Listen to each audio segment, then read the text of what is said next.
Right, I got the thumbs up from Calvin. Okay. Thank you very much, everyone, for joining us tonight. We have got quite a lot of people, but I think more are going to join us, but they can come as and when. And I'd like to welcome everybody and thank you for being here with us. It's a partnership that Mill Road History Society really enjoys with the Cambridge Folk Club. And we work closely with Robin, and Calvin is doing our technology this evening. And I'd like to thank them very much indeed. We really value that collaboration. So this evening, we're going to welcome Emily Peasgood, who's with us there. And she has done an absolutely fascinating project, which she managed to continue doing, or perhaps did completely through COVID, which probably will have presented its own problems, but something really interesting has come out of it.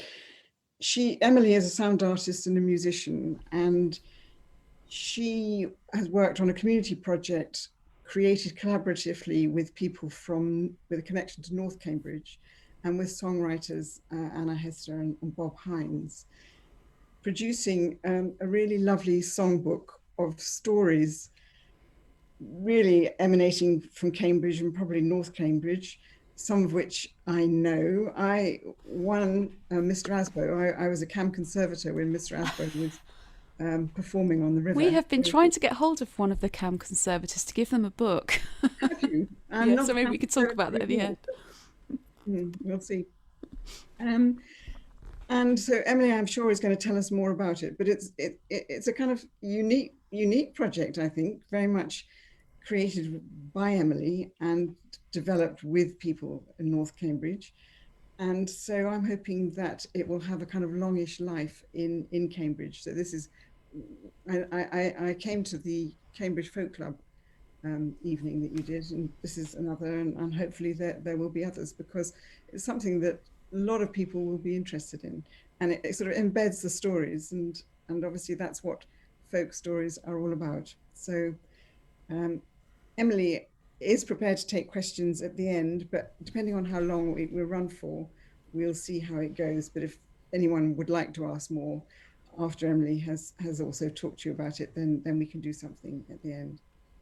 It's a free evening of entertainment, and therefore even more special, but Mill Road History Society always welcomes a donation or two if you're inclined to help keep us running.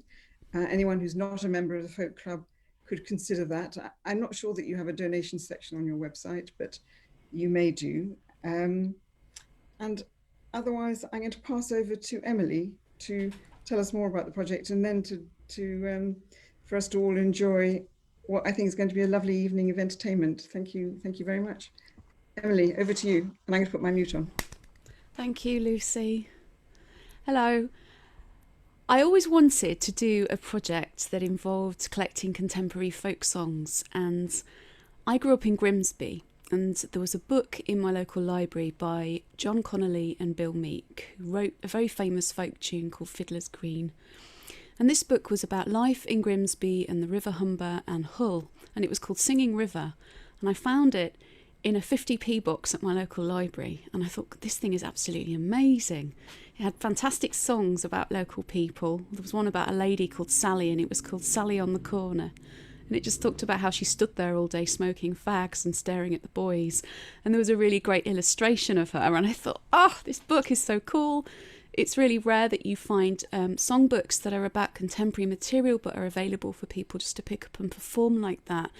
Not of the pop style, but more of an inclusive, anyone can perform style. And I wanted to create a project like that. And I remember applying to Hull City of Culture to do a songbook, a contemporary songbook, and I wanted to call it Singing City. And they said, oh no, we hate that idea. And then I contacted Folkestone Triennial, who wanted to commission me to make a sound sculpture, which is what I mostly do. I compose music, which is installed in outdoor ancient and historic sites, usually permanently. And they said, oh, we don't want to do that in Folkestone, but we'll have one of your sound sculptures. So I did that. And then the opportunity presented itself in Cambridge. I I got an email from Brookgate, who are doing this development work, and they said we need to commission a contemporary project. It's mandatory for their planning. And I said, well, I don't do temporary work. It has to be something that's got a legacy.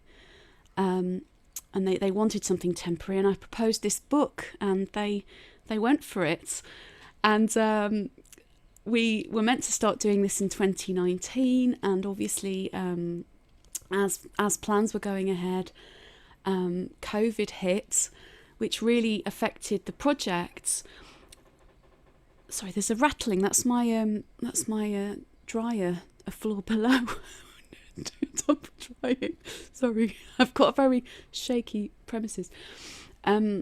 So originally the project involved working with local songwriters and holding workshops in Cambridge that people could come to, and they'd be opened by a well-known folk musician. So Martin Carthy was going to do one, and Kate Rusby was going to do one, who would talk about how they wrote songs and what inspired them, and then the people that attended would have a go at writing songs that would hopefully be in this book. And obviously COVID really changed that, and it went online. I proposed that we do it online, and I worked intensively with a lot more people than I originally anticipated. Bob, Anna and I, between us, we worked with about 30 people who had a real range of musical experiences. So some people had never written a song before, and they told us stories, and Bob, Anna and I worked with them to generate a song. Or some people were more experienced spoken word artists like Lucy, and professional musicians like George Breakfast, and they submitted something that they'd already written, or they wrote something whole. And other musicians like Stefan just had a little bit of editorial support really to shape the song. And the result is a body of a collection of contemporary songs and verses that capture what it's like to live in North Cambridge today. And they are really varied and cover quite a wide range of genres. Now, I've always referred to this project as a folk project, but when we think about folk music, we picture a specific sound and a context which has evolved but really maintains characteristics from the folk song revivals, when folk songs were collected throughout the UK and recorded so they weren't lost forever. This body of work looks at folk differently. So I think of folk as music of the people today, rather than a very specific genre. And some of the songs in this collection are familiar, and you identify them very clearly as folk music, but others are less so. And there's some R&B songs in there. There's a rap piece, and there are spoken word pieces. And I think of rap and spoken word especially as oral traditions of today, and they are really celebrated in this book as well. So the project has concluded with this book, Songs and Verses from North Cambridge. It's now available in the Cambridgeshire Libraries. It's available for free online at my website. If you go to emilypeasgood.com, you can download an ebook. And we do have a number of hard copies available, but I think we may be running out. I've had a few texts from people who can't get one. And yeah, the contents, they contain urban myths, local histories, stories about people you might not otherwise know about, things that were in the paper, like the python that escaped, and the Mr. Asbo, and local places like the Snowcat pub. And yeah, this is it actually. I've got it right in front of me. I'm using it tonight to sing from.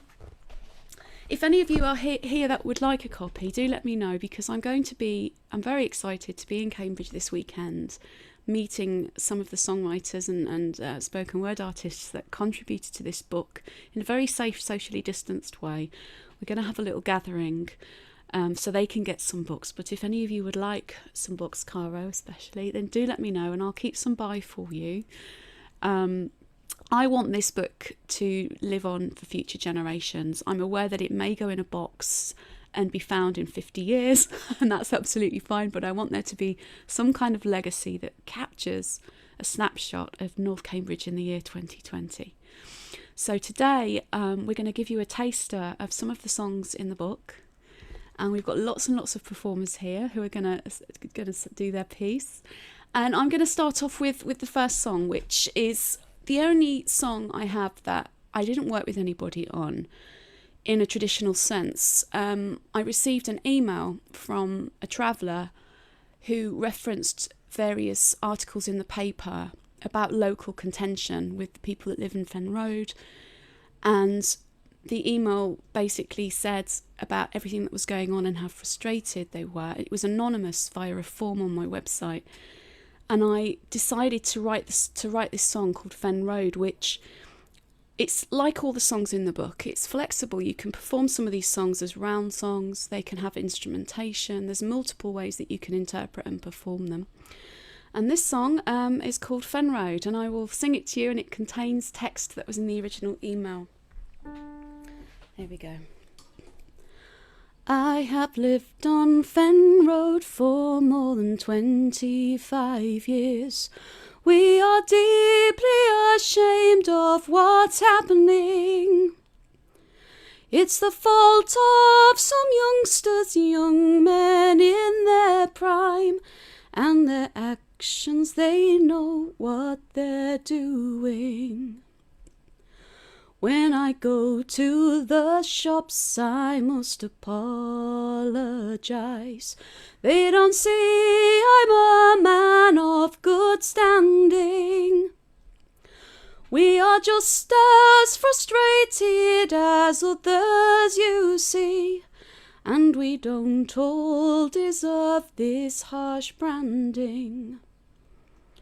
One bad apple can taint the whole barrel, it's true, and we're all just as bad as each other, they say, but we can't bear the blame for what we didn't do, and a man's not an apple to be thrown away. On the Wild West Fen Road, as it has come to be known, where the actions of some bring us shaming.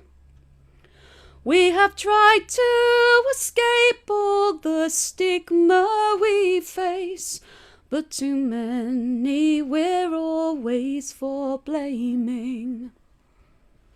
I'm a man of few words, but I will take it on board.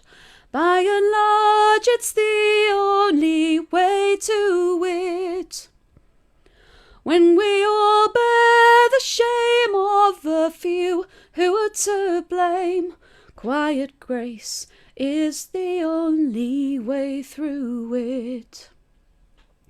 Now then, it doesn't matter where you're going, it's true, 'cause it's always who you have beside you. But if cold-faced disdain is on each face you meet, then you'll wish the ground open and hide you. So that's Fen Road. And thank you.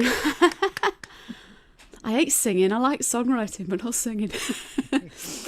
So I'm going to introduce you to a few of the other songs that are in the book. And the first one is The Ballad of Mr. Asbo, and it's by Stefan Kaye, who is a software engineer who enjoys singing and playing the guitar. He has lived in North Cambridge since 1985 and loves the Cam towpath, and fortunately never met Mr. Asbo while walking or running there. So I will hand you over to Stefan. Oh, yeah, thank you, Emily. Yes, I've lived in North Cambridge about 35 years, I think, and I love that towpath. So the idea of a song, I got quite excited about the project when I heard it. I thought, what can I write about? And this is one of the first ideas that came into my head because it was so Cambridge. It was a relatively minor instance, or a couple of minor incidents initially, but it just blew up into this tremendous story that had town and gown elements about it, people taking very polarised views. There were protests, even a court case on one occasion. And then I have to try and put all this into a 3-minute song, so a bit of a challenge. Now, I've sung songs and I've played the guitar for since I was about 15 years old, so that was quite a long time. but I've very little experience of songwriting. I've tried once or twice, with minimal success, to be honest. But I was mentored in my efforts by Anna Hester, who's one of the organisers of the project, and she was great because she initially said what I should do is try a bit of free writing. Just think of the story, think of whatever ideas come into my head, and write them down in any order, any words, just a complete jumble of words, and then pick out the good ideas. You throw the rest away. And that's basically how I got started. And I came up with about 3 different versions of the chorus. Eventually went for the shortest and snappiest one. It leaves a little bit more time for the verses to be a bit more descriptive. And then Anna helped me knock those verses into shape, dissuaded me from using a slightly rude word on one occasion. And I'm really pleased with what's come out of this. So I thought I'd write this from the Swan's point of view, which sort of closes down the amount of action that can be included, because the Swan wouldn't be aware of court cases or anything like that. And I'm really grateful to Anna for all her help and guidance, and I've enjoyed writing the song, I enjoy singing it, and I hope you enjoy hearing it. So this is the Ballad of Mr. Asbo. For the dates and motorboats, sculls, canoes and all that floats, I'll chase you all until you're gone. I'm Mr. Asbo, the hooligan swan. I was swanning along the River Cam, beside Pendleton shores, with my missus and my cygnets for to see my swan-in-laws.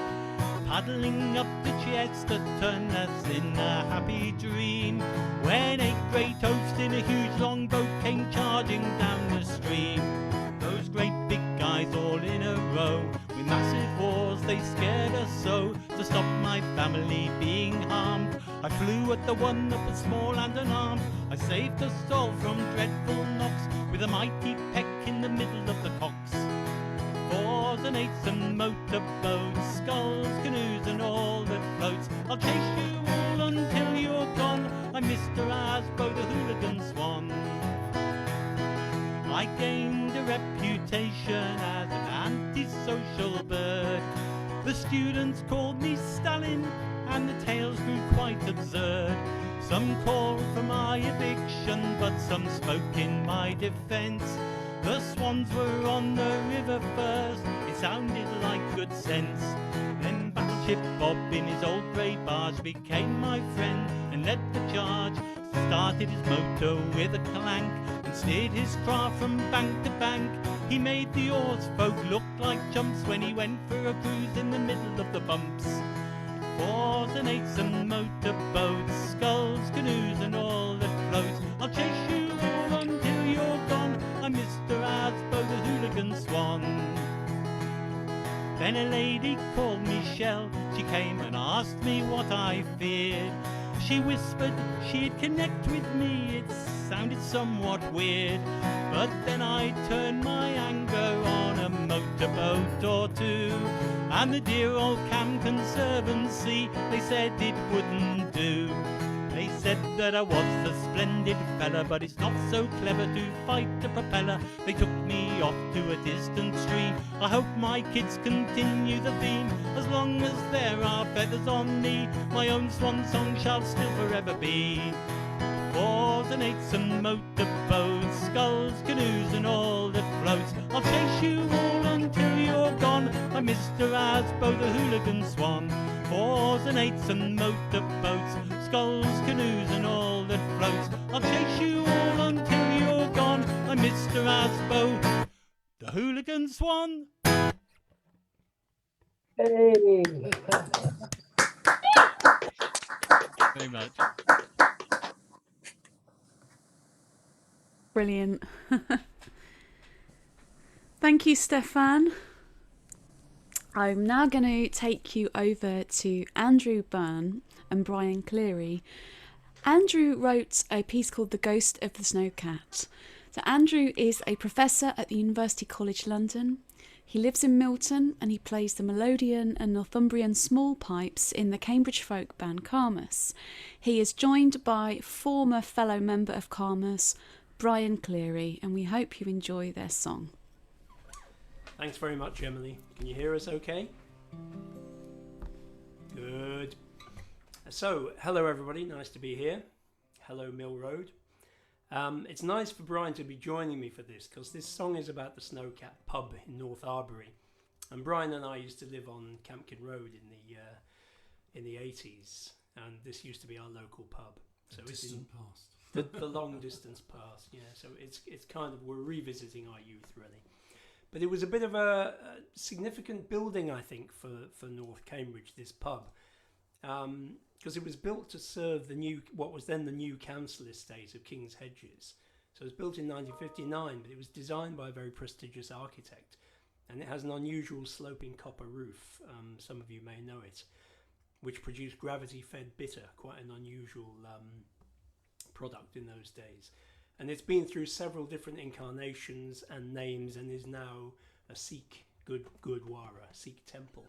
So still serving the people. So there's a chorus, and then there are some verses. Please join in the chorus. I'm imagining all your lovely harmonies as we sing this. Here we go.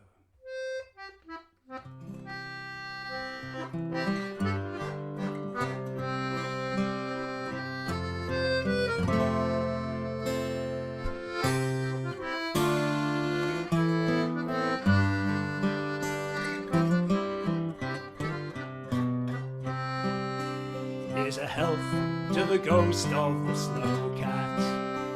We measured our time in pints of strong ale when we were young. Here's a health to the ghost of the snowcat.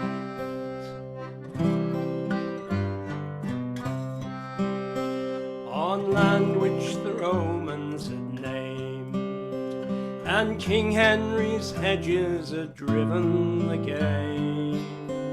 In 1959 bulldozers roared and carved out the name on the architect's board. Here's a health to the ghost of the snowcat. We measured our time in pints of strong ale when we were young. Here's a health to the ghost of the snowcat.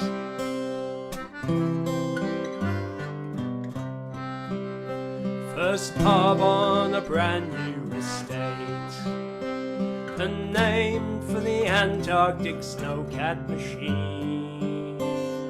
Topped off with copper, it shines while we wait for opening time, though we haven't been. Here's a health to the ghost of the snowcat. We measured our time in pints of strong ale when we were young. Here's a health to the ghost of the snowcat.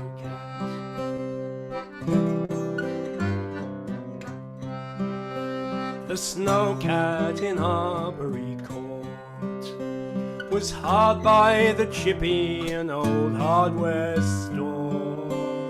The butcher and grocer, the bits that we bought to help us to keep the bold wolf from the door. Here's a health to the ghost of the snowcat. We measured our time in pints of strong ale when we were young. Here's a health to the ghost of the snowcat.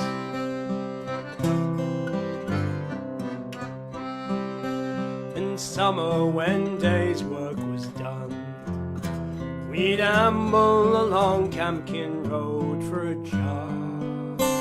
From politics to pastimes the evenings would run in the still smoky night of the old public bar. Here's a health to the ghost of the snowcat. We measured our time in pints of strong ale when we were young.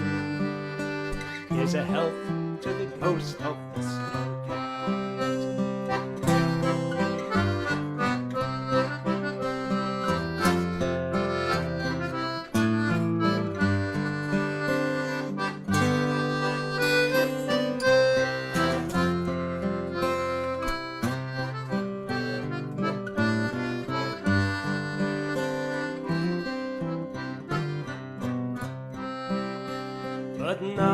old pub is no more. The ghost of the cigarette smoke and the ale hangs like a mist over Harbury Court. With sunrise the memories soon swept away. Here's a health to the ghost of the snowcat. We measured our time in pints of strong ale when we were young. Here's a health to the ghost of the snowcat.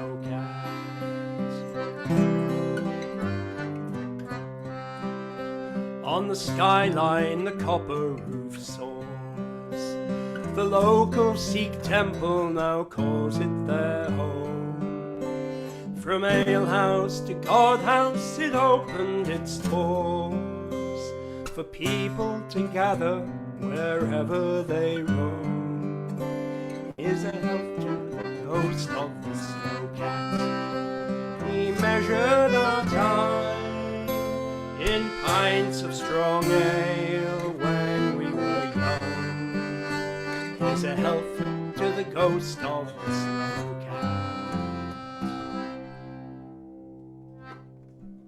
Thanks very much.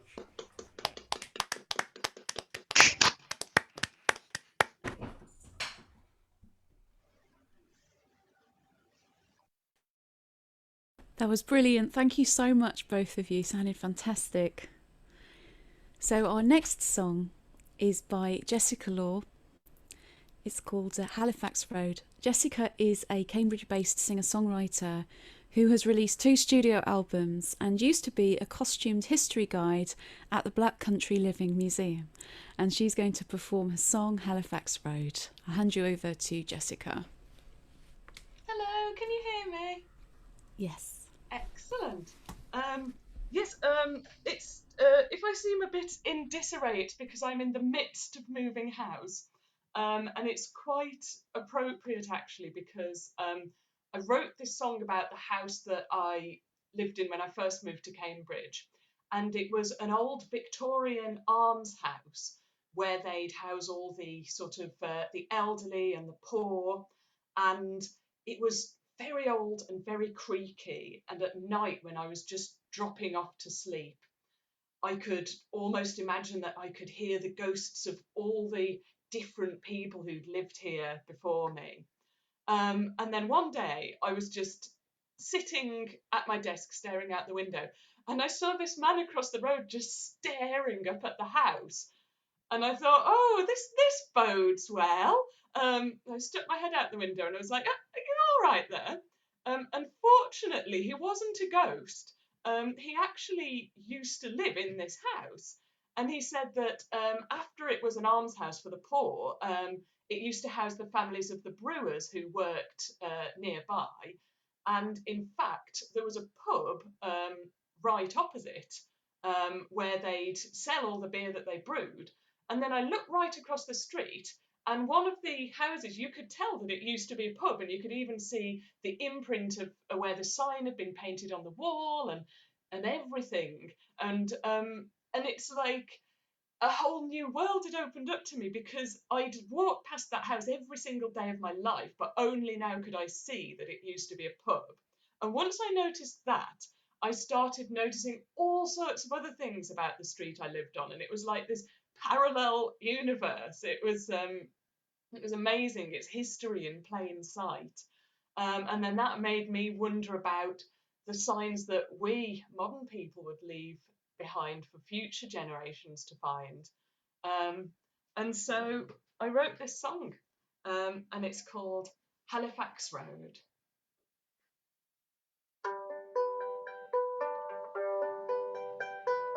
I can see the ghosts of those who walked this road in years before. Harry Brazier's 7 children played between these narrow walls. Hidden daggers sparked a scandal 30 meters from my door. Wartime widows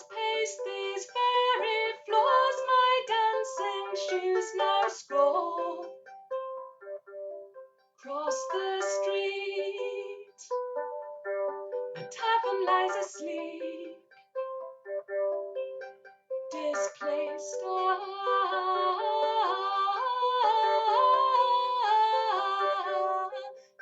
a house, the painted name erased, blank space.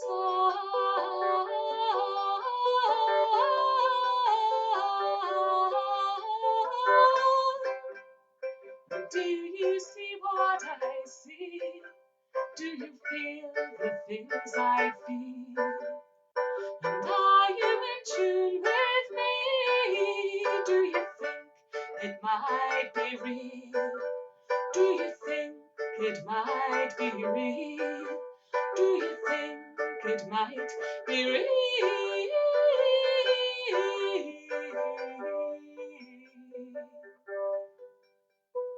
I can sense what one tree meant to lovers, fighters, thieves, and stones. I can find the signs of lives inscribed in stone or scratched on posts.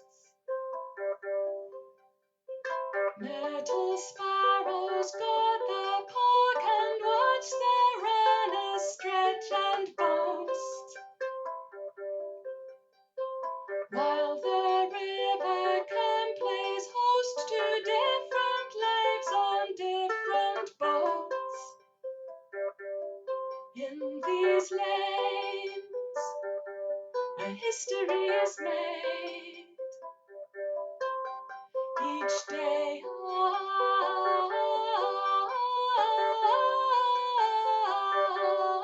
one stone stage, we come and go away. It stays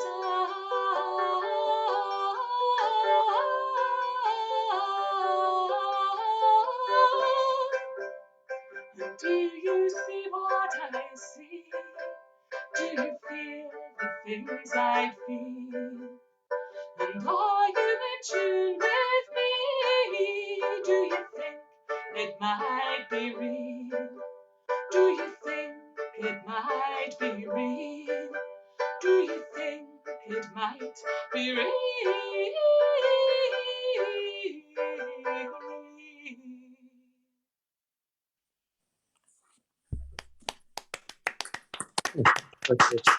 Lovely, Very nice.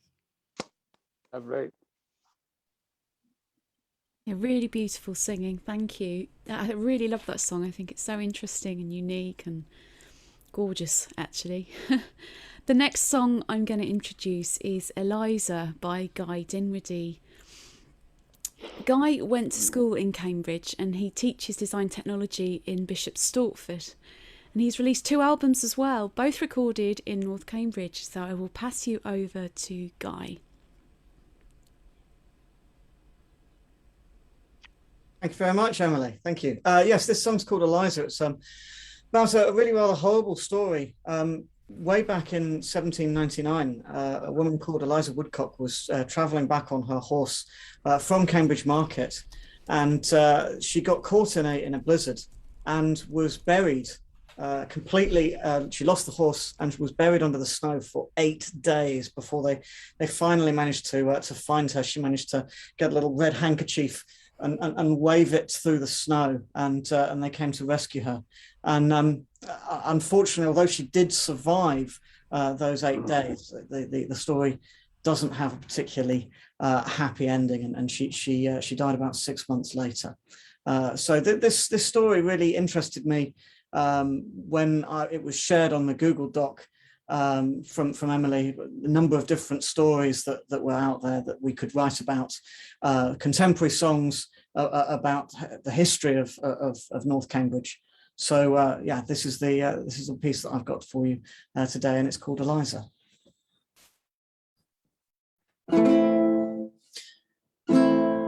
Some called her Elizabeth, but I called her Eliza. We'd been married 3 years gone, then I lost her. I lost her in the snow.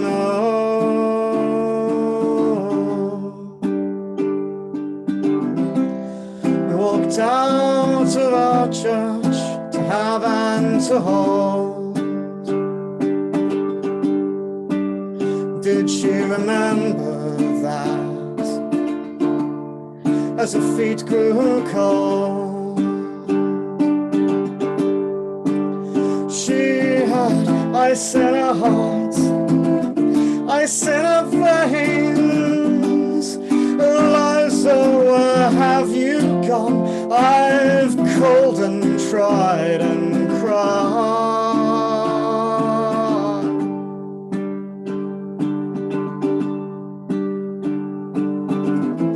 She went riding through the snow on a horse that she called Tinker.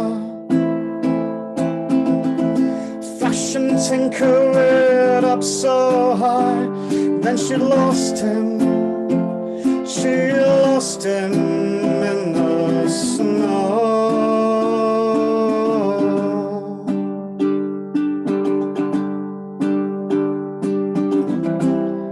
That wonderful market, not one egg unsold. Did she remember that as her hands grew cold? Ice went into her heart, into her veins. Eliza, where have you gone? I've called and tried and cried.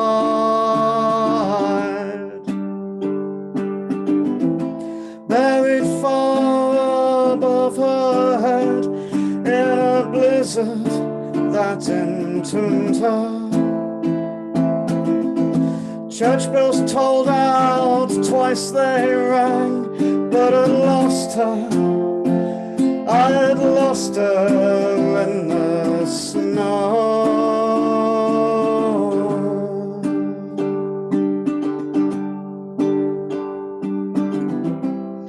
The Hines little sheep farm, kissing by the fold. Did you remember that as her lips grew cold? Ice went into her heart, into her veins. Eliza, where have you gone? I've called and tried and cried.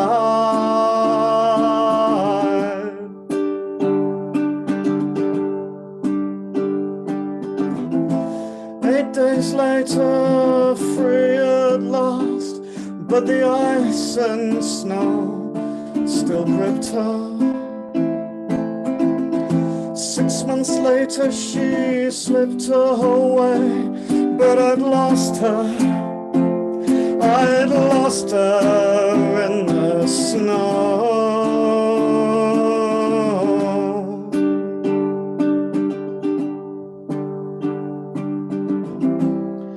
I miss my Eliza, we said we'd grow old. Did she remember that as her heart grew cold? She had ice in her heart, ice in her veins. She never thought out my love, left and tore my world apart.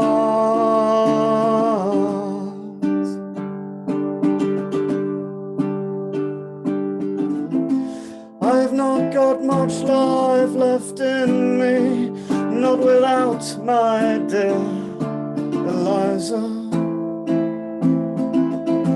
I will see her in one missed breath, but I'll leave him, I'll leave our boy alone.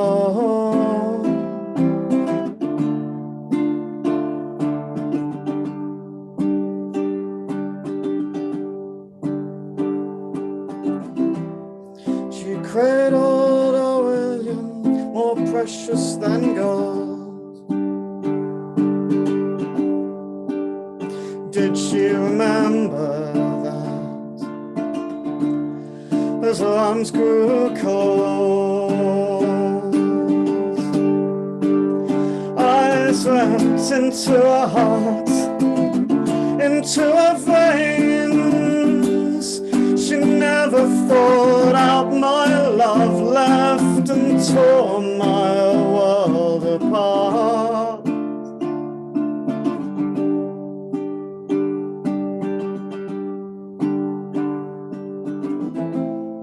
Some called her Elizabeth, but I called her Eliza.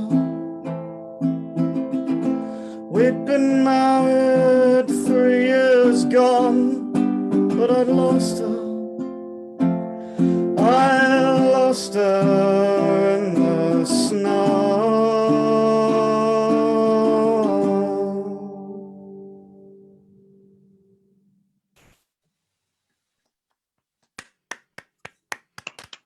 Thank you.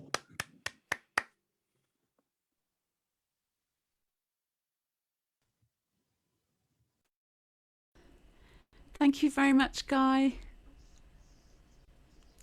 The next piece I'm going to introduce is a spoken word piece, and it's by Lucille Rococoa, who is a writer and choreographer, a long-term Arbury local and a third of the creative drive between the Arts and Culture organisation celebrating hip-hop culture heritage, Sin Crew. I will pass you over to Lucy now and she can tell you all about this fantastic piece. Thank you, Emily. Okay, so this one is called GOAT, which for all of you hardcore hip hop heads watching this know stands for greatest of all time. It's also an advance warning for any parents whose child asks for a dog. Knowing that a dog isn't just for Christmas, be careful what you promise instead. The saying, "I thought it would be a good idea at the time," comes to mind. I've loved other guys. I've looked into their eyes. But this was supposed to be no strings. Now weathered, you're tethered by some reinforced acrylic to a tree, surrounded by mud, carrot ends, and we fetched you from a council estate outside Borough. Just you, me in the car, and my daughter. Her smile was unusually constant and Cheshire. You calmed the sulky understudy of a woman and let her love you. Last night we left you on a temporary bed of fresh wood shavings. You escaped from the first, squeezing your balls through the cattle stalls, and were moved to the stable block, where you could be locked in. I've heard all the lines. I've cried oh so many times. But when the peelers came round on Boxing Day morning, I knew you was wandering. I could guess what was coming. Pulled my dressing gown down over the bruise on my thigh, never as high as the ribs you can't reach. And for a moment, I enjoyed the silence. No headbutting walls and braying. It's hard to explain you're only playing. The court crowd had gathered, fencing you in, preventing you from entering through the automatic supermarket doors. But stubborn, you weren't budgings. Now a full-page spread in the local news, exaggerated views from readers, report from the pub cleaners who were chased down the road and had to hide in a bush. But you's keeping stush.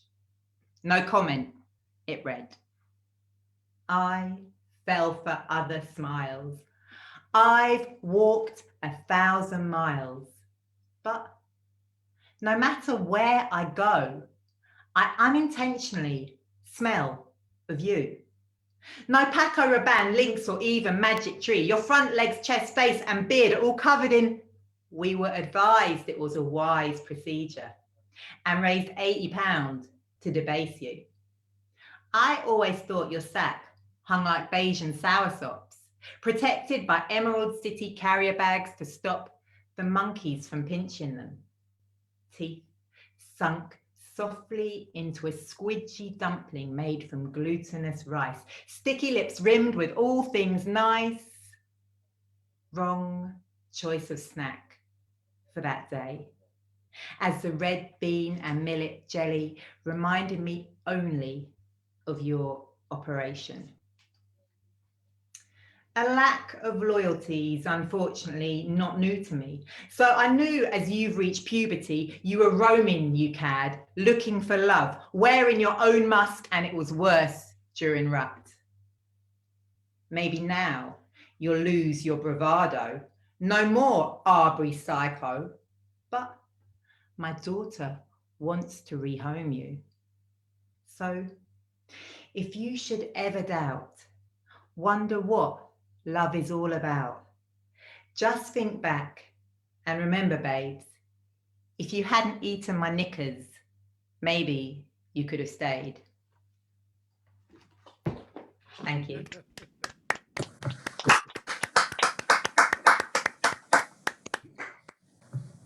Brilliant, love it. My dad made the mistake of buying my mum a goat, and all it did was pee on its own head. So I can absolutely relate to your piece, because they stink, don't they? If only they liked CK1 instead, that'd be a lot better. Thank you very much. I'm going to introduce you now to Anna Shelton, who has written a song called Black Fen Club Blues. Anna is a local writer and folk fan, and this was the first ever song she's written.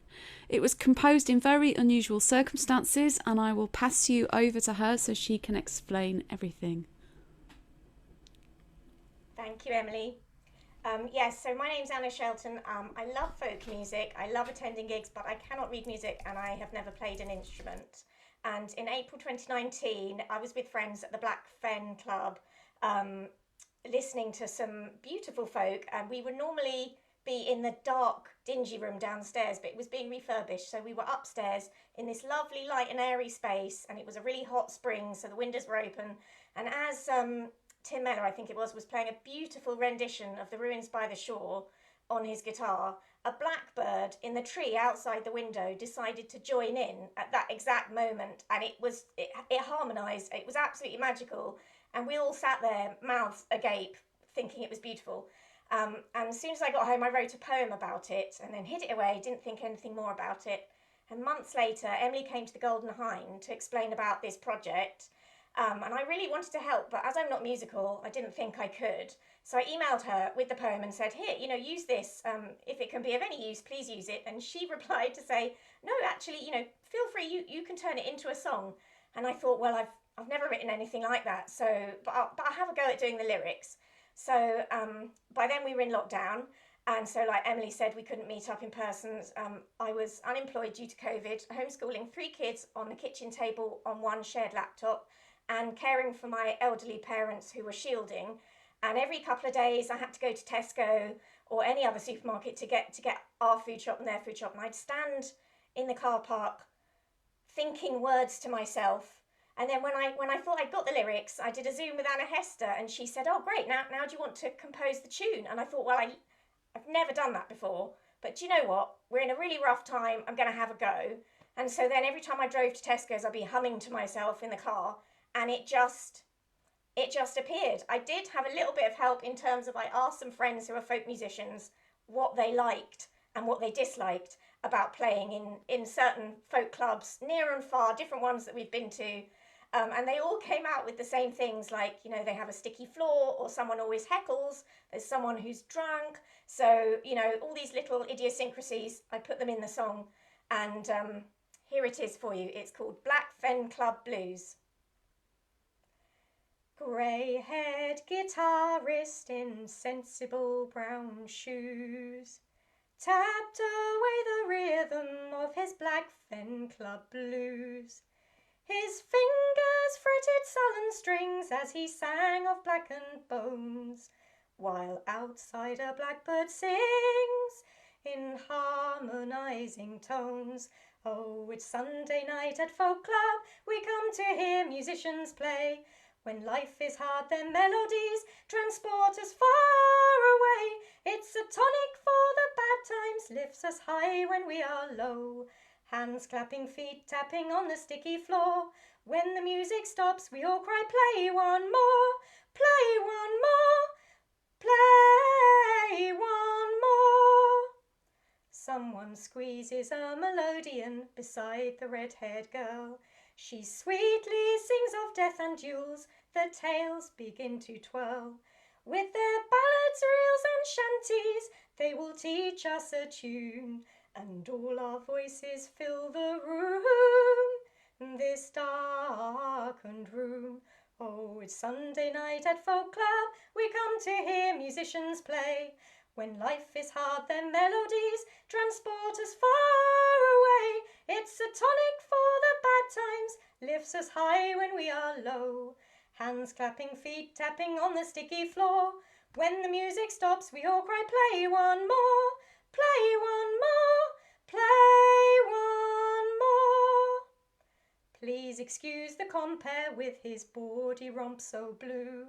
Ignore the white-haired heckler, he's had a drink or two. But bring out a banjo and my heart overflows. Sing me songs of bow-headed barley and fateful briar rose. Oh, it's Sunday night at Folk Club, we come to hear musicians play. When life is hard, their melodies transport us far away. It's a tonic for the bad times, lifts us high when we are low. Hands clapping, feet tapping on the sticky floor. When the music stops, we all cry, play one more, play one more, play one more. There isn't much diversity, average age is 54. And you'll need to play more loudly than the creaking toilet door. But a tin flute and a dulcimer beat an orchestra hands down in the back room of the social club in the north of Cambridge town.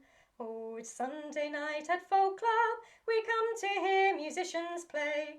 When life is hard, their melodies transport us far away. We return again each weekend, like the tide runs to the shore. Hands clapping, feet tapping on the sticky floor.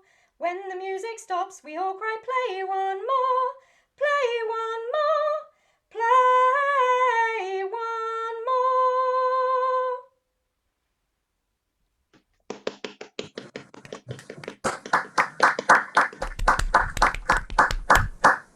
Such a great tune. You're going to have to go to Tesco's more often, Anna, and write some more. It's great. Yeah, I'm going to introduce you now to Bob Hines, who's going to do a few pieces. Bob is someone I consider to be a bit of a musical genius. He wouldn't think so himself, but he was one of the first people that contacted me about this project, and I was so impressed after having a session with him online that I asked him if he would be one of our songwriting team. I think he can produce songs in perhaps 10 minutes. He can write a song. And Bob is going to introduce you to 3 pieces he's working on. But first, a bit about Bob. Bob has been writing songs for over 40 years and has an interest in songs that are written about their local areas. His album, Songs from the Priory, is a collection of his songs about St Neots, which is where he lives and where he helps to run the St Neots Folk Club. I will pass you over to Bob now, who's going to first introduce a song called The Big Issue. Thank you, Emily. Quick notice where the song came from. As been mentioned, the project was disrupted by this COVID thing. And so I wanted to write a song that made reference to it, as this is meant to be a contemporary folk songbook. And Emily was keen on making sure that all sections of this community were taking part, or given the opportunity to take part. And so we started looking at the big issue sellers in Cambridge, and how COVID affected them. How come the first lockdown, literally the streets of Cambridge were deserted overnight, and that was their source of income, which had disappeared. So when the the first lockdown was eased and we could go back out of the house, I went to Cambridge and I spoke to several big issue sellers and asked them, how do they get on? And the stuff they told me, well, most of these words actually come from their mouths already. So this song is about the big issue sellers in Cambridge and how they cope with lockdown.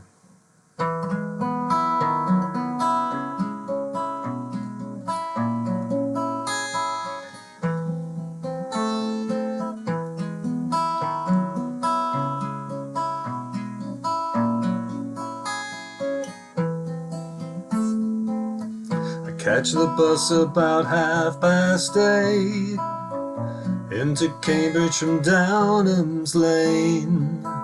To my place of work I'm never late, 'cause I'm my own boss, so who's to say?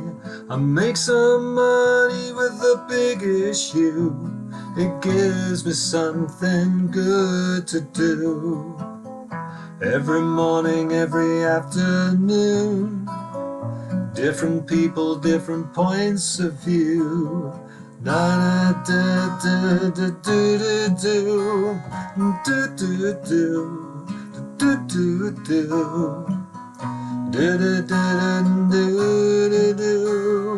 do do do do do.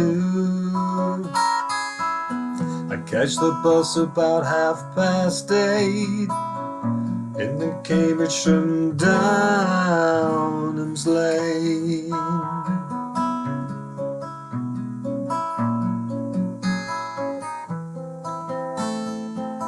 And there are those that'll turn away, under their breath I hear them say, he's a scally, he is on the make, not really homeless, he's a fake.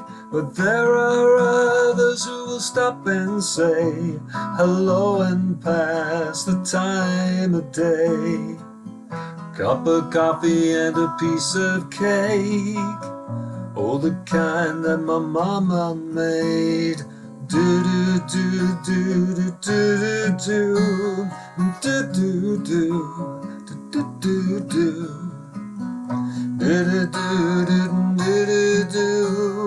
Do do do do do do do. And there are those that'll turn away, under their breath I hear what they say.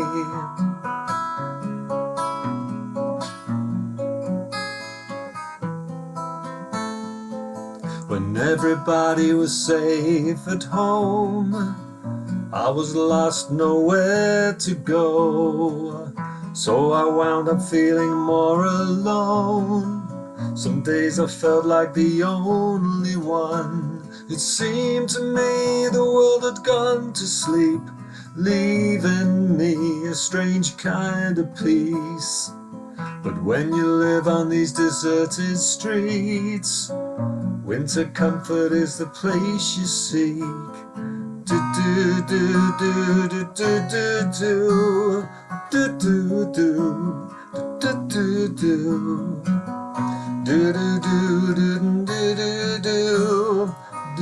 do do do.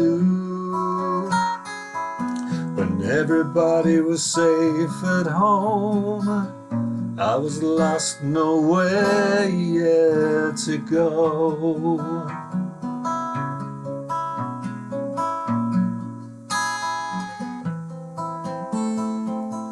And now it's all been relaxed, I'm glad I've got my punters back.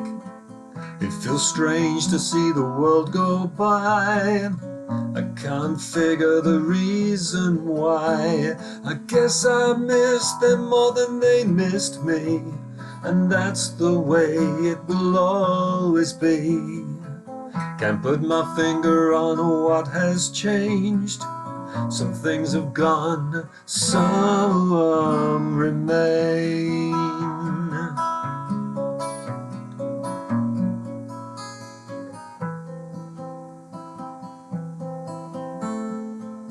I catch the bus about 8:30 into Cambridge from Downham's Downham's Lane. I catch the bus about 8:30 into Cambridge from Downham's Lane. Yay. Thank you. Thank you. Thank you very much. The next tune I'm going to do is a song called The Day Daisy Met Winston. Now we've got a family friend called Judith Lamb. She was born in Chesterton. She then, in the 60s, she emigrated to Texas, and she's still living there now. But she's a friend for my wife's, really, and I was telling her about the project that was going on. And I said, have you got any good stories about Cambridge you can tell us? So she told me this story about Daisy. Judith's mother was a lady called Anne Winterburn, and she used to work as the Friends of Chesterton Hospital. And the other lady that's mentioned in the song is a lady called Mrs. Bevan, who was one of the Queen's ladies in waiting. And they were both on the board of the Chesterton Hospital, which started out as a workhouse, but then really moved to an old people's home, as well as being a hospital. And Daisy was born on the 30th of November 1874, which was on the same day as another person was born, Winston Churchill. And for whatever reason, because they shared the same birthday, Daisy doted on Winston Churchill and would have pictures of him in a room. And although their lives were very different, she really sort of carried a picture of him all the time. And when Churchill came to Cambridge to open Churchill College, Mrs. Bevan and Anne Winterburn thought it'd be a great idea if Daisy could meet Winston. And that's exactly what happened.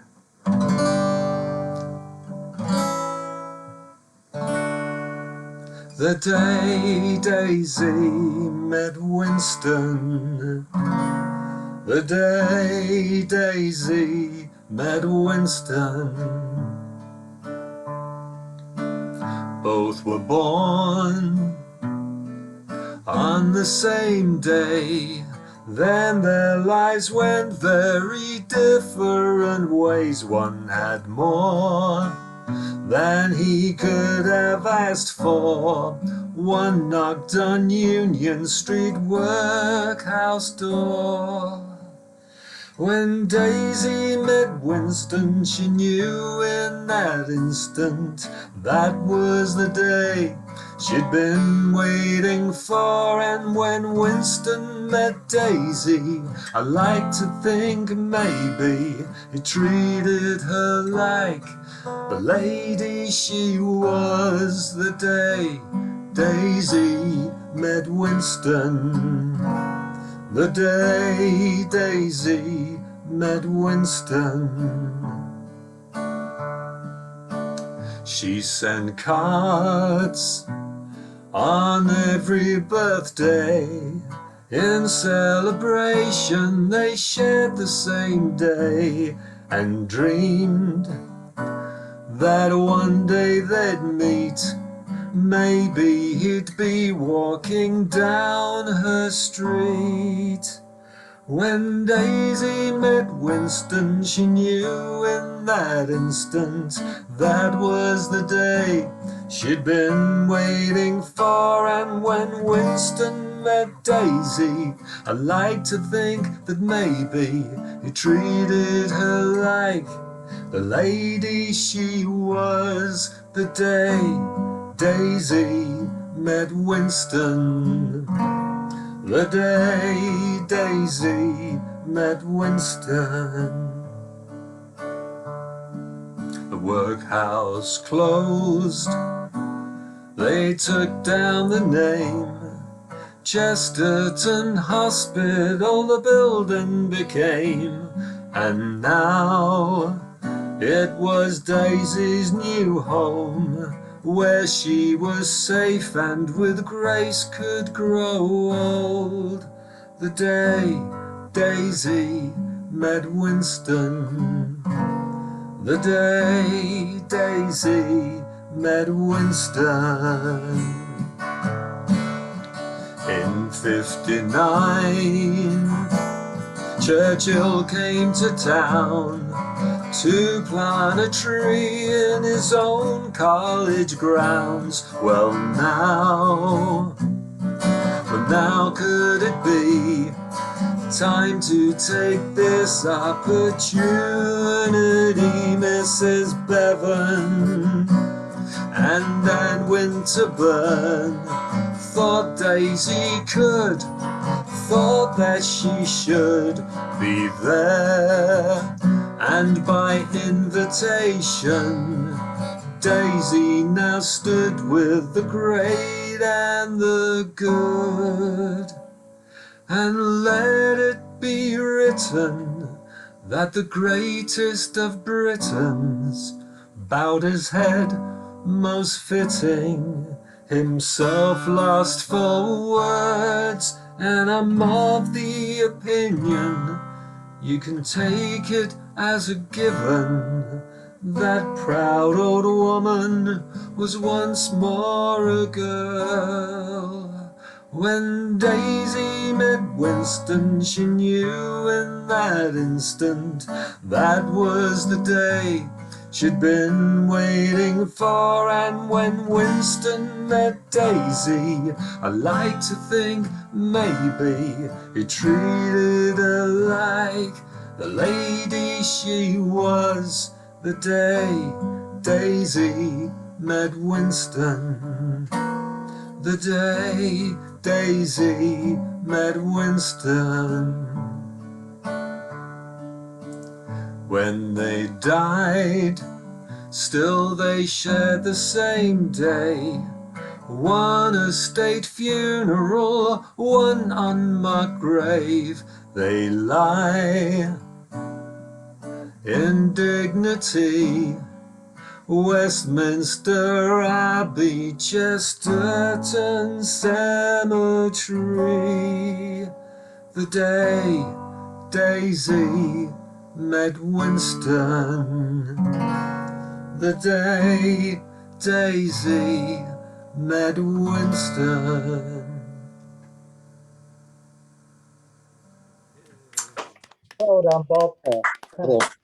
Thank you. And I'm going to show you a picture. Just prove that it actually happened. That was Daisy on the day that she met Winston. Oh, Fantastic. Yeah. The next song that Bob's going to do is going to be introduced by Neil, who is a foster carer and songwriter living in Willingham. And I will pass you over to Neil. Where are you, Neil? Neil Banks, I should say. You got me? Yes. There we are. Hello, everybody. Enjoying the night immensely. So thanks very much, all the musicians and songwriters. I showed an interest in the song project, mainly being a songwriter for a very short while, having learned just 3 chords on a guitar after my retirement. Always wanted to play guitar, could never do it, but had the time to focus a little bit. And I found myself after 3 chords trying to write a song. So with a few under my belt, I contacted Emily, who put me on to Bob. And I found myself collaborating with a top guy who knew his stuff and helped me along immensely. We knocked the song together fairly quickly. And the song is about the Boathouse pub on Chesterton Road by the river. And I moved down to Cambridge from Staffordshire 12 years ago and stumbled on a Wednesday night session at the Boathouse where all top musicians in the Cambridge area came as guest musicians for free. I played their music and it was ram-packed. And coincidentally, upstairs there was a transgender, transsexual, transvestite club that soon learnt that they were welcome downstairs, and upstairs was abandoned, and it just became a free-for-all. Fantastic night of diversity, tolerance, acceptance, friendship, and just a great night. and sadly the brewery ended the night when they refurbished the venue and took live music out of the scene. Very sad day, but we wrote the song. It came together fairly quickly, I think, Bob, you'll agree. Here's Bob to sing the song for you. Over to you, Bob. Thank you, Neil. And I must say, because I was fortunate to play it at the Boathouse a couple of times, and I think Neil's lyrics have just summed it up perfectly. Every Wednesday evening at the Boathouse, I'm watching people as they come in and out. Live music is what it's all about. Let me welcome you in. It didn't matter if it was cold outside, or you were looking for a better place to hide. It only mattered what is on the inside. Everybody come in, and the house band played all night. And at the wheel was Johnny Wright, and the Diamond Girls wore diamonds on their soles and their shoes. Every Wednesday evening at the Boathouse. Oh, and John sang the blues with true emotion in his suit of matte emulsion. And then he sang Stand By Me. We were trouble free. We hitched a ride on the Delta Blues and walked on sunshine wearing blue suede shoes. And beside dancers from the wilder side, we watched worlds collide. And the house band drove all night, and at the wheel was Johnny Wright. And the Diamond Girls wore diamonds, red lips and high heel shoes. Every Wednesday evening at the Boathouse. Oh, he lived like Einstein relatively, and his elbow patches never left me. And the couple who disguised their romance came together as they did the moon dance. How we miss a little spinning lady, how Della flirted very shady.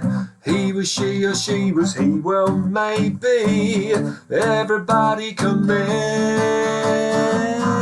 Every Wednesday evening at the Boathouse. Every Wednesday evening at the Boathouse. Every Wednesday evening at the Boathouse. Every Wednesday evening at the Boathouse. The River Cam keeps on flowing, skirting sea before and never slowing. All its pleasures it keeps bestowing, the twists, the turns, the ebbs, the flowing. I stood beside the Boathouse just the same, the Wednesday session folded and the Hall of Fame. Drew the gems that sparkled like a crown, now sadly taken from this town. But I still hear the sound every Wednesday evening at the Boathouse. Every Wednesday evening at the Boathouse. Every Wednesday evening at the Boathouse. Every Wednesday evening at the Boathouse. Every Wednesday evening at the Boathouse. Every Wednesday evening at the Boathouse. Every Wednesday evening at the Boathouse. Every Wednesday evening at the Boathouse. Spot on. Thank you. Great, lovely. Thank you, Neil. Thanks, everybody. Fantastic. Thank you, Bob and Neil.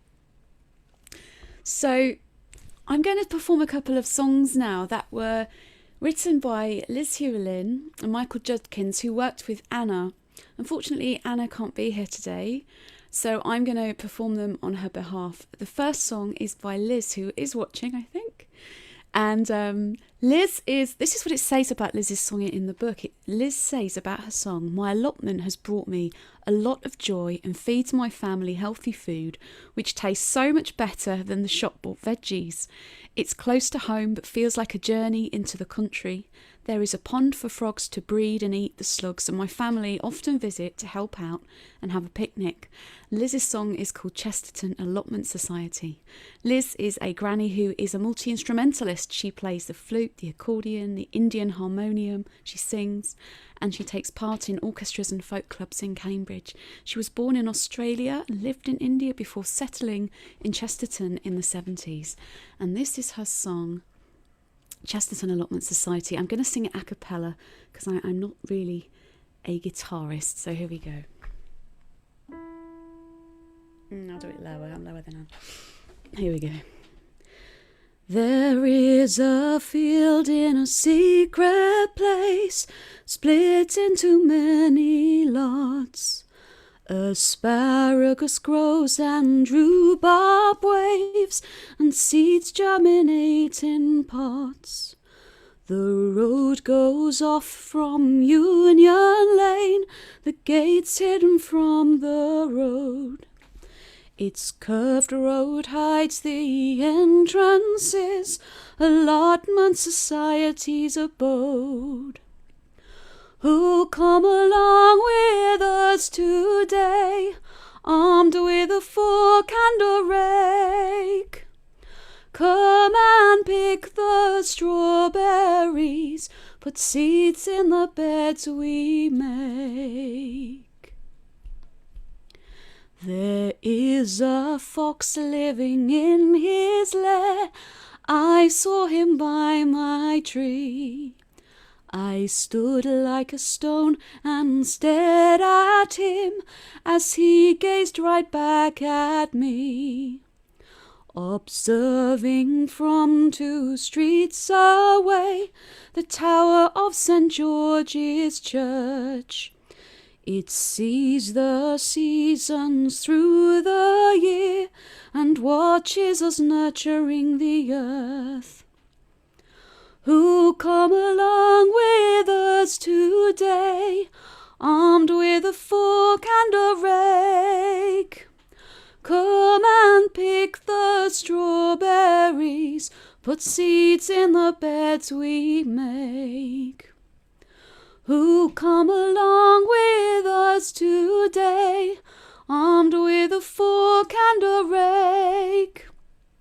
Come and pick the strawberries, put seeds in the beds we make.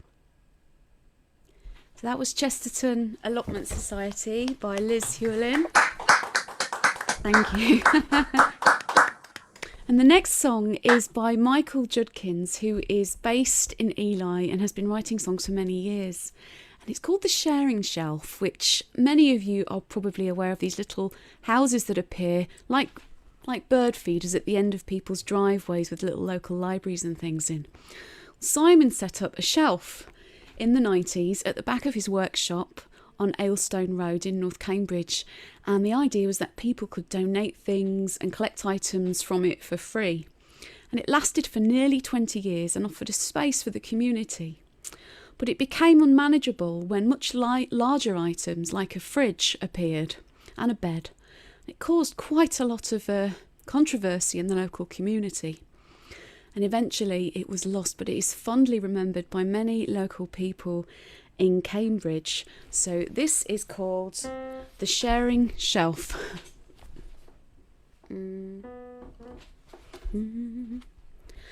There was a local man named Simon Young, one of our many heroes yet unsung. To help his neighbouring community, came upon an idea of some novelty. When items seemed to have no further use, Not to think of other people, no excuse. So whether you're in sickness or in health, please come over and join the sharing shelf. Well signed and built beside his old workshop, these shelves they would encourage you to stop. With cups and saucers, kettles and teapots, take one item or if you wish take lots. The popularity kept growing higher. Once someone brought along a deep fat fryer. No matter if you were someone of wealth, you'd still be welcome at the sharing shelf. Some living in the local neighbourhood expressed the view the whole thing was no good. It lowers the tone, creates a real eyesore. Take it down, we don't want it anymore. While such objection it did not defeat, this kindness to be found along the street. In time a different challenge came instead. A fridge turned up, then someone brought a bed. Too burdensome, he now called it a day. But for nearly 20 years people would say, just go along, look round and help yourself. Come take what you need from the sharing shelf. The sharing shelf, the sharing shelf. Take what you need from the sharing shelf. So that was The Sharing Shelf by Michael Judkins. Thank you. Is George here? Calvin? Oh, we seem to have lost... had a technical hitch and lost him. We may have lost him. Okay, I'm going to introduce you now to a poet called Mark McGivern, who has written a piece for the book called Seasons. A little bit about Mark. He moved to North Cambridge in the early 1990s and now lives there with his wife of 21 years. Mark is a poet, a poetry promoter, and an event organiser in his spare time. Mark. Thank you. And hopefully by the time I finish this, George will be back with us. So, what to say? Yeah, when I heard about the Cambridge Folk Song Project, I thought, what can I write about? I normally don't write about places, I write about people. And I write about the passage of time and memory. And so I thought, well, actually, that is kind of about place and about the way that we're shaped by the places that we lived and we're shaped by the times that we live in. And we also, in turn, shape them and we share them with others. And so this kind of pulls all of those things together into this. I should also point out that unlike a lot of the stuff that I write, this was written primarily for the page. So it's still something that I'm trying to work out exactly how to perform it. On the last of the cold days, first buds become showers of pink and white. Milton Road's cherry blossom decoration blown, swirled and spiraled. Wind scattered carpets across the tarmac. A welcome mat for spring. A signal for the end of winter's short days. Hands deep in pockets, bitter winds and stinging rain. A faded memory. In the first hot sunlight making front doors shine more than neon Christmas colours ever could. Gardens more than pools of darkness between streetlights. Green and brown, alone no more. Winter's smaller palette flooded, a feast of life bordered by wooden fences, low brick walls, like the one, now gone, where I used to perch on dry days and read opposite the Yorkshire Grey. Gone too, although the name remains, just to confuse. I would wait there rather than walk the high street, walking reserved for summer nights at the Portland, after the last song, missing the last bus, Not so much fun in winter. So I'd skip the shouts, exchange more for the bright lights, the inside of a bus with misted windows like the ones I take now along the same streets, seeing the window. My reading perch on long summer nights overlooking Green End Road, where I'd sit on the wide inside ledge, my back against the frame, words flowing from the page into my head, looking up and looking out, but never down. Along the worn-out pavement, some now resurfaced, but others worn and wearing out, showing old cables put in long ago to bring a host of channels and then access to an internet that had just barely started its reach into our lives when we first met and sat outside on summer nights, warming with our smiles as the air cooled the places that back then we called our own. They still remain for new lovers, sitting where we sat, where we still sometimes sit and talk of here and now like them. For the world's not changed much more than we have. Like our streets, changing but remaining, the newest thing a prompt. Everywhere you go, each new thing is yours to see, and still it's someone else's memory. From that bus, I can see our first flat that echoed to the clatter of a metal stair and a door that never closed silently. I've been told it's all changed now.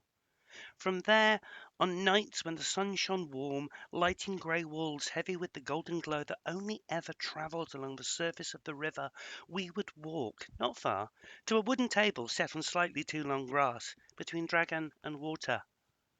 By the bridge where cyclists rarely dismounted, we would sit in the last of light and look across sun sparkling silver grey, flowing and ripping, naturally, momentarily spattered and shattered, oars breaking the wake of swans, ignoring or protesting this intrusion. One became a press sensation before being moved to a less interruptible location, and we did that too. A moving exchange of riverside for a green space of our own bench and table where we sit on the very edge of the hum and rumble. In its season, there's the addition of distant chants, roars at the Abbey, the trundling, huddling rum of trains before they break at our new station. In the midst of birdsong, in all the other life of this corner of our shared city, we while away those evenings, the ones filled with just us two, ourselves. For it's people that make a place, people who make their lives as we make ours, growing into it and growing in it. Through bright colours back to green and brown, holding hands becomes hands alone, deep in pockets against the remembered cold. I walk past the cherry trees and wait for the blossoms to begin again. Always the same. And yet, like spring itself, they are always new. Thank you. Thank you very much, and thank you for the comments.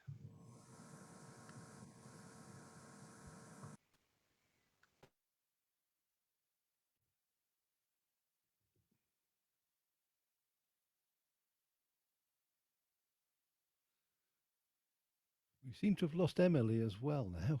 So I'm going to go to Lucy. Well, you won't get a song out of me, Calvin. Do you know how much more of the programme was left? There was just George was the only remaining person, and we don't have him. So I think we have in fact reached the end. I don't know what's happened to Emily.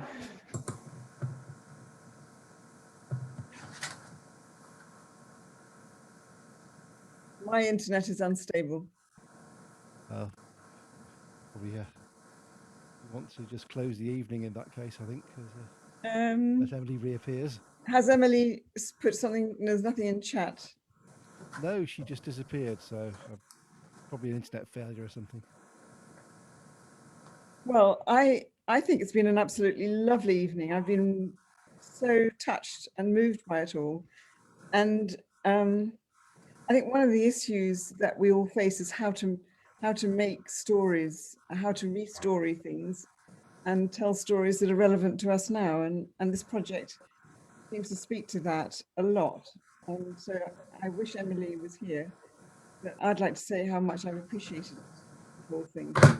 And we could do with more of it, much more of it. I can imagine the participants really enjoyed doing it. Lots of skills and talents that some of you may not have realized you had, although I think a lot of you were already doing it. I've loved it. Does anyone else want to, would anyone like to ask a question of any of the musicians and writers that we've got with us? You could unmute yourself if anyone wants to raise an issue, ask a question, tell a story. Who wants to tell a story? I'd just like to echo what you've said, Lucy. I thought that was a very special evening. And how do we get Emily Peasgood to do something like it in East Cambridge and Mill Road? Yes. Yes. Is it a question of us finding stories and asking musicians and writers to work with us? Bob Hines, what would you say to that? Because in Mill Road we have got lots of stories. I'm sure you have, and yeah, if you've got the stories, then I think we'll have the songs. Right. Emily, I think that'd be a great idea, and yes, it's been a real joy doing this project and meeting so many different people, and just doing things differently to the way we would have done them before, or about subjects that we would never have dreamt of writing a song about, or a poem, or whatever. So yeah, there's plenty more legs in it, I think. Yeah. Is there any way that you can get some sponsorship, Lucy? Exactly what I was going to say, Robin. well, roughly what does it all cost? Do we know? Yeah, I'm not aware of the financials. No. I should imagine the property developers had some sort of part of the deal was producing something for the community.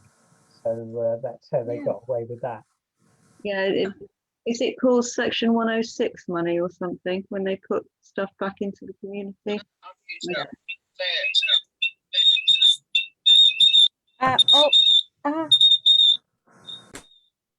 No, that's not right. I don't know if anyone can hear me. Emily said she's coming back. Good. Good. Oh, I was heard. Okay, great.